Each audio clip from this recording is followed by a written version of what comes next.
What's good, guys? Fantasy Joe live here.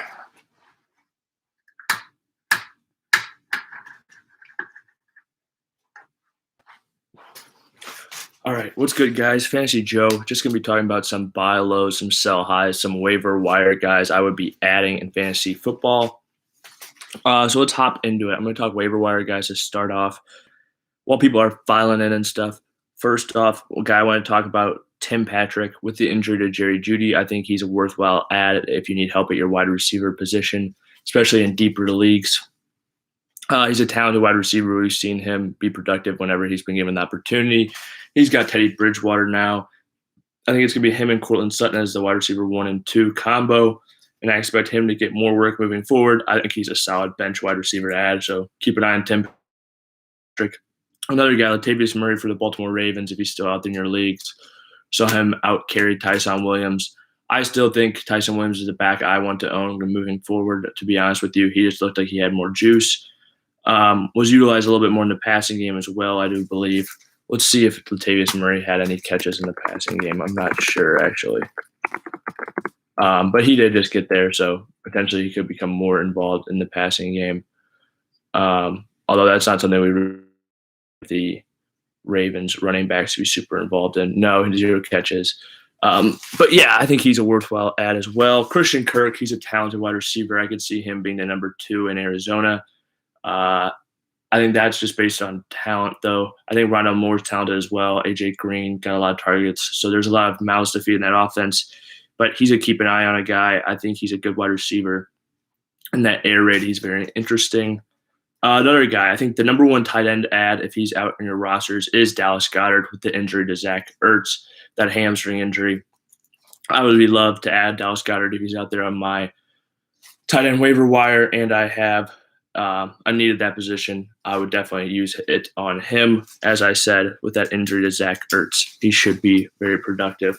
All right, so let's get to some guys I would be buying low right now in fantasy football based on their week 1 performance and on people's opinions of the number 1, Aaron Jones. If you can get Aaron Jones for 80 cents on the dollar, that's what I'd be trying to do. And all these guys, week 1 is so potent in most fantasy owners' heads. Whatever they see in the field, they could use confirmation bias. Aaron Jones, if you can by any chance buy Aaron Jones for 80 cents on the dollar, I would love to do that. Week 2 matchup against Detroit, I think he'll get back on track. I'm not very worried about him long term. Number 2, we got Zeke Elliott with the return of Zach Martin. Leo Collins has got suspended. That's a bummer. But you'll have Zach Martin back. He could potentially play right tackle too. I don't know which they will go with. I think him playing right tackle will be better for the offense, in my opinion, but we'll see what they do. But yeah, either way, Ezekiel Elliott, I think, is a definite buy low. That Bucs run defense is tough. But yeah, I'm still not out on him by any means. So I'd be looking to acquire Ezekiel Elliott. Jonathan Taylor is another player I'd be looking to acquire. He didn't have a bad week 1 by any means, but he didn't light it up. But we saw him have 6 receptions in a game script where they were down for most of the game. As long as he can be involved in the passing game in games like this, I think he's a home run hit, honestly. It was one of the biggest takeaways I had from week 1, just his involvement in the passing game was there with Wentz. We saw it last year with Rivers, but if he could catch, 45 passes or something, I could see him being a beast for fantasy in an RB1 in that range for sure. Another guy, Antonio Gibson, I'd love to buy low on him. I think he had 5 targets, I'm pretty sure, week 1. That's what you want to see, is that target number increase for him. If he gets used in the passing game, he's going to dominate. He also coupled that with 20 carries in a game where they were, Fitzpatrick went down early. They had to thrust Heineke in there. I think you give Heineke a little bit more chance to repair. Sure, he's going to a Thursday night game this week, but after that, give him some reps with the starters. I think it will help Heineke a bunch, help that offense. I can see Antonio Gibson being a guy I would really like to be targeting in my leagues. If I could buy him for 80 cents on the dollar for sure. Another guy, kind of a lower tier guy here, Devin Singletary. I think he is a decent buy low right now if you're desperate at the running back position. Just because I've heard, some different things coming out of Buffalo. Maybe Zach Moss, they're not very happy with him currently beyond the injury potentially.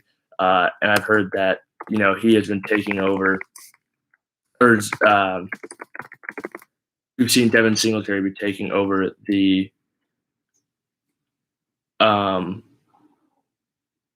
running back work. And yeah, he was a healthy scratch. So that's very concerning for me if I was an owner of him, especially in week 1. McDermott said it was based off of numbers. Yeah, does not look good.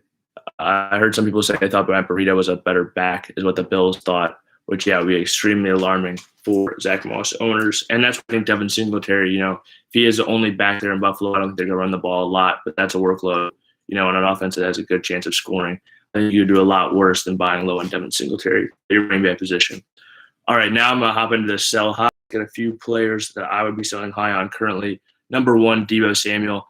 I'd be looking – these are guys who are looking to, sell that ceiling to somebody else. If you can capitalize on what somebody else thinks they are, Deebo Samuel, I'm trying to remember, did he finish as the wide receiver? Let's see, what was he, wide receiver?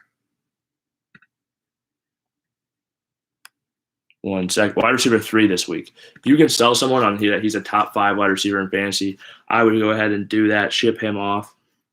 Or even a wide receiver 1, ship him off. I think he's a good player. I like to have Deebo on my team. But if you can capitalize on that giant week while Ayuk has that hamstring injury as well. I mean, Ayuk might not play next week. Deebo could be fine. I'm not saying that. But these are guys, you can sell on that hype is what I'd be looking to do. Another guy, Melvin Gordon, we saw him get out-carried by Javonte Williams, but he busted that long touchdown run. I think he'll still be utilizing the offense, but I think you can sell high on his monster week this week. I would love to ship Melvin Gordon off to somebody else. Maybe trade him for somebody else, a bigger piece for a Jonathan Taylor or something like that, or take him another piece and try to get a Gibson on your team or an Aaron Jones or a Zeke Elliott. Any of those trades, I would love to take Melvin Gordon, another player, see if I can package them into one of those running backs. Another player that's coming up, I think Melvin Gordon too, he's got a solid schedule coming up, so if you can't sell him this week, I would hold on to him. He could have another good week and you could sell him after week 2. If you can't sell these guys, don't worry about it. They're not like – none of these guys are must sells. If you can capitalize on the opportunity, I would. Last guy I got up is DJ Chark. He had a long touchdown that kind of bailed his week out a little bit. I would be looking to move on from him. I think Marvin Jones and Laviska Shenault are going to be the wide receivers to own there. Let me check on DJ Chark's targets in week 1, just so I have the right number up in front of me to see what he had. 12 targets, actually, a lot of targets, but they were down big in that offense.